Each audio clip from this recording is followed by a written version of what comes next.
Barry Allen travels from his world into an alternate reality. He finds a war where he is, and he joins the Justice Society of America to fight the war. Will they win? Hello! Today, Anytime will show you the recap of an anime titled Justice Society World War II. Spoiler alert, watch out and take care.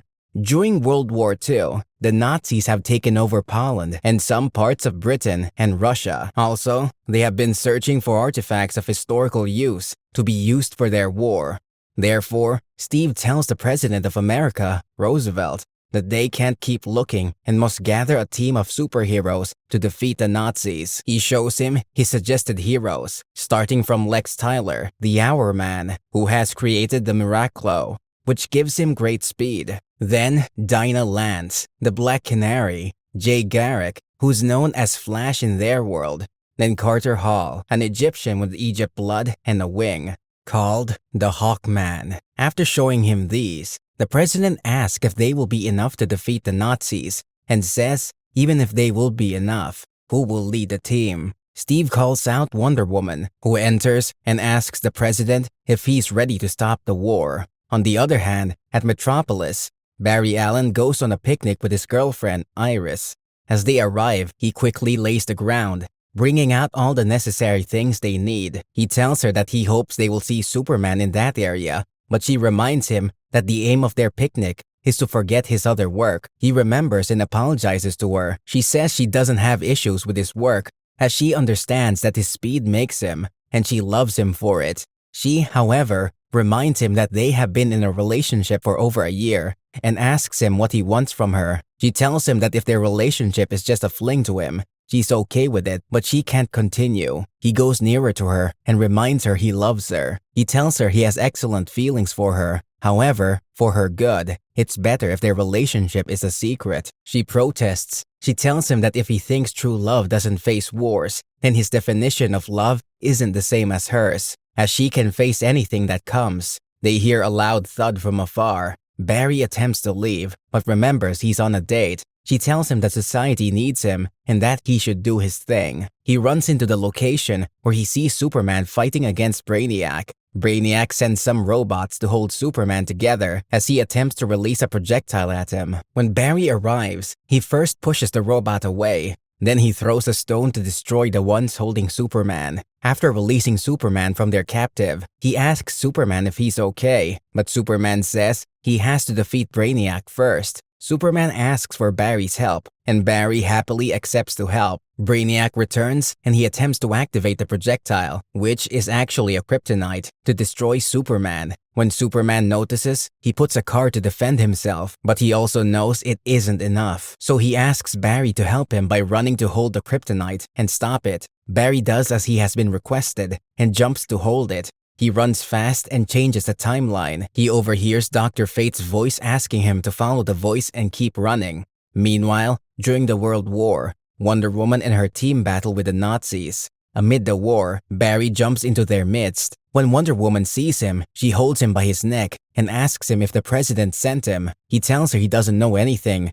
but she doesn't believe him. She asks one of her teammates to watch Barry while she continues her fight. As Barry stands, he hears a call for help. He goes there, and he sees the Nazis. He has read about Nazis in history books, and he kills the ones there and saves the woman. When Wonder Woman arrives back to him, she holds him again and asks who he is. He tells them he's from the future, and he doesn't know how he can help. At about the same time, Steve is coming on a plane to the war zone, and he is attacked. His plane is about to crash, so Wonder Woman asks Hawkman to run and save him. But Barry says Hawkman can't be fast. He runs there, and he goes to the field to join his powers with Flash and save the plane. When Wonder Woman arrives, she appreciates him, and she asks the others to prepare for their extraction. However, Steve tells them the city is in danger, and he has seen several planes of the Nazis coming, so they can't leave the people. As a result, Wonder Woman shares her team into two, some to fight with the group and some to fly. Then she asks Barry to see Steve to safety.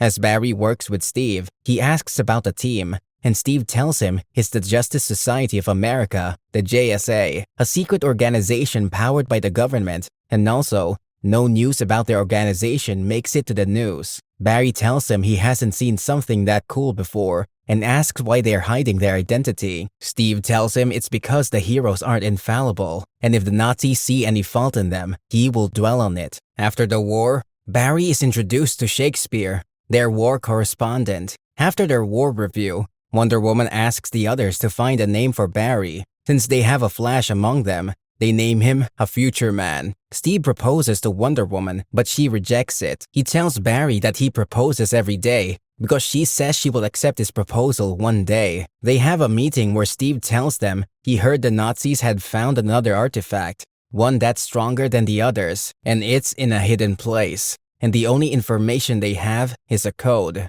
They need a code breaker, and the only code breaker in the city is in prison. The JSA and Shakespeare visit the prison.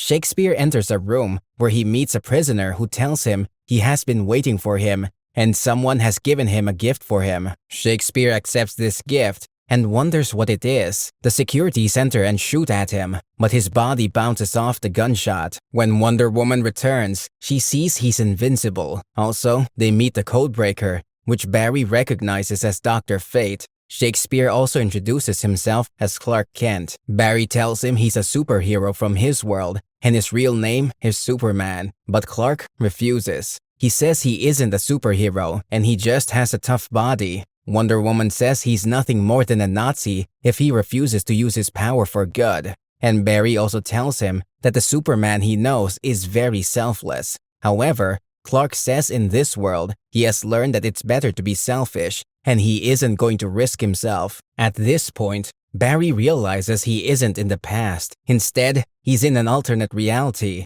Dr. Fate breaks the code and tells them the location of a Bermuda Triangle, then disappears after the conversation. Clark takes the prisoner that gave him the message away, and the members of JSA travel to the location of Bermuda Triangle. They travel by water, but the Nazis sight them and attacks them. Their ship's control board gets destroyed, and while Flash and Barry attempt to repair it, Wonder Woman decides to go out and find out what's happening on the outside. She goes there, and after swimming through the bombs, she sees some warriors helping them, the Aquaman. She returns to their ship and tells her colleagues that they have helpers and the Aquamen are their helpers. The Aquamen take them to an outpost for their king. They meet the advisor who takes them to Aquaman. He introduces himself, and when Wonder Woman introduces herself, he tells her he knows her world. He tells her he's sorry that her world was ruined, but she tells him that if he is indeed sorry, he should help them fight the Nazis who want to take over the whole world. He takes them to a place where he imprisons them. The advisor tells them he's also human and he came to the Aqua world after a theft case and got trapped.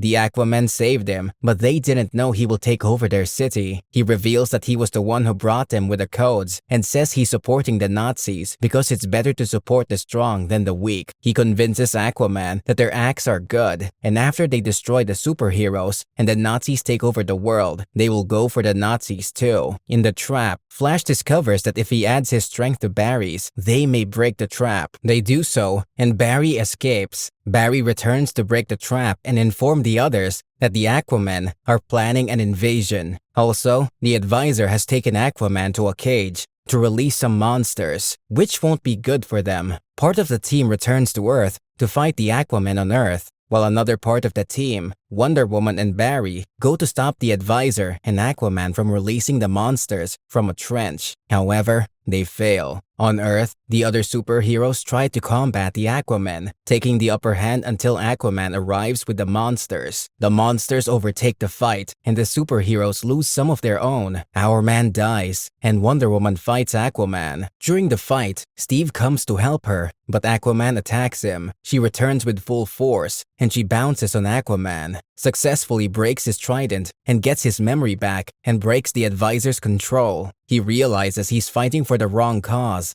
and he returns with his monsters. Advisor comes and takes Aquaman's broken trident. He tells the JSA they haven't won, as the Nazis send bombs at them. He uses the broken trident to stab Steve. While the JSA think of how to tackle the bombs, they see Clark, who has now changed to the Superman outfit given to him by the prisoner. He destroys the bomb and continues to meet them. They notice Steve is dying, in tears. Wonder Woman says she thought they would always be a tomorrow for them, but he tells her a day spent with her He's better than every tomorrow. He gives her a ring again, but as he's about to wear it on her, he dies. With Flash's help, Barry combines his speed with Flash's own and returns to his world. He finds himself in a fight with Brainiac and defeats Brainiac. He asks Superman if they can make the team save the world again, and they agree. He goes to meet Iris to continue his date. He proposes to her. He tells her he has realized that there isn't any tomorrow, and whatever tomorrow holds, they can face it together. She accepts the proposal, and they kiss as the movie ends.